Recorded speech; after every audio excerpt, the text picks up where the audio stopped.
Okay, so there are exactly 5 things you need to do with your money. Do all 5 in the right order, and honestly, building wealth becomes almost automatic. Like, it just starts happening. But here's the scary part. Skip even one of them and none of the others will matter. Like, at all. So look, I'm going to walk you through all 5 step by step in a way that actually makes sense. No confusing financial jargon, no overwhelming spreadsheets, just real stuff that works. Stay with me because by the end of this video, you're going to have a complete roadmap for your money. And trust me, this is the guide I wish someone had handed me when I was starting out. Alright, so before we dive in, I just want to take like 60 seconds to explain why this stuff even matters. Because I think a lot of people skip over this part and they really shouldn't. Here's the hard truth. Personal finance is never taught in school. Like, never. We learned about the water cycle, we learned how to dissect a frog, but nobody sat us down and said, hey, here's how money actually works. And so most of us just learned from our parents, which is fine if your parents were great with money. But if they weren't, then we kind of just inherited their mistakes without even realizing it. And that cycle, that's what we're breaking today. So here's what we're covering. The 5 pillars of personal finance for beginners. Budgeting, building your emergency fund, tackling debt, saving smarter, and how to actually start investing, even if you have very little money right now. By the end of this, you'll have a full roadmap. So let's get into it. Pillar 1.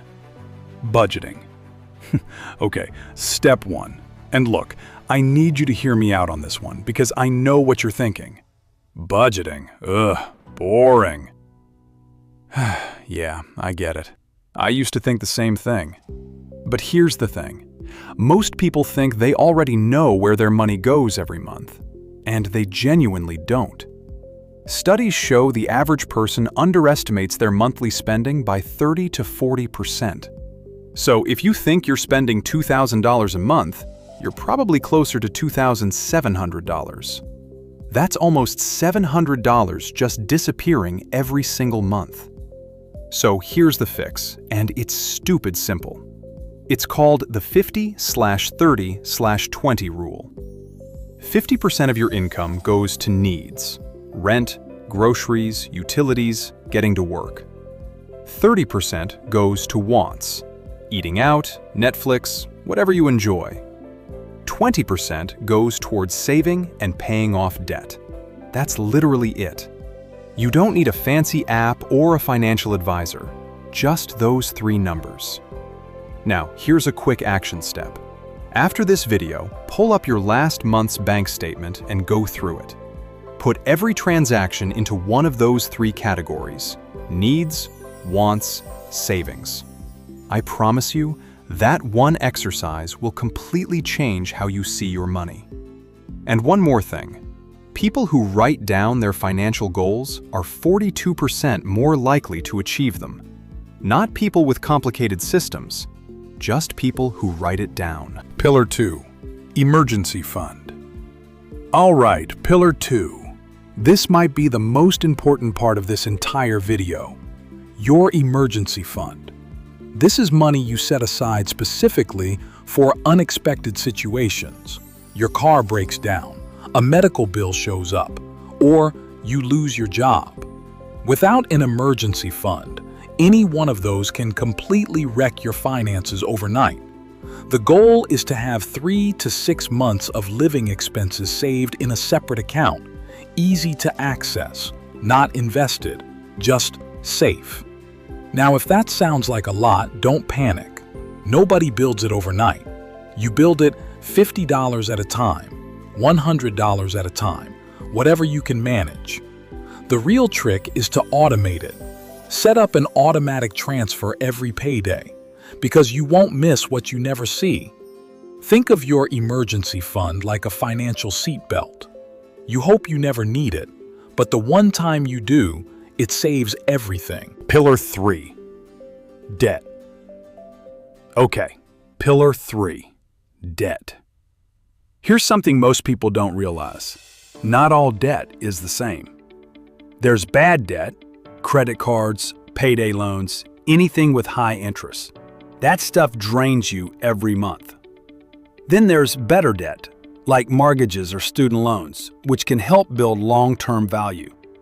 Your number one priority is to wipe out bad debt fast. There are 2 main strategies.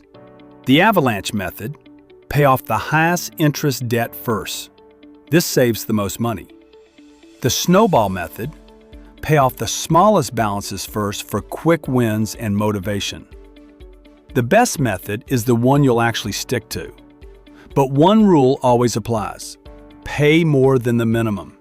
Even a little extra each month can dramatically shorten your debt timeline. And here's something powerful. People with a written financial plan feel twice as confident about their financial future.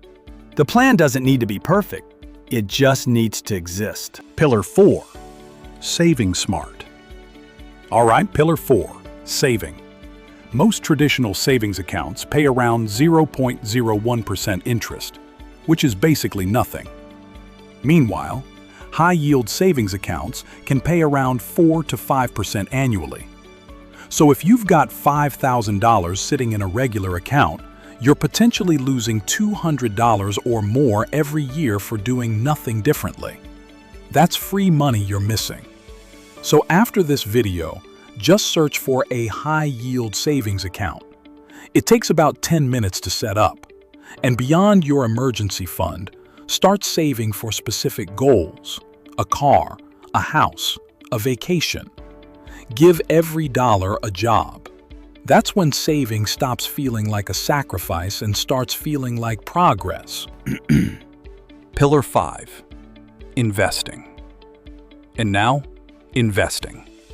Here's one of the most important things you'll hear. You don't need a lot of money to start investing. You need time. And you need to start today. The most powerful force in personal finance is compound interest.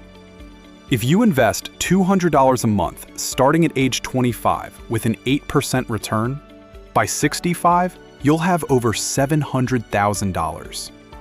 Start at 35 instead, and you'll have around $300,000. Same monthly investment.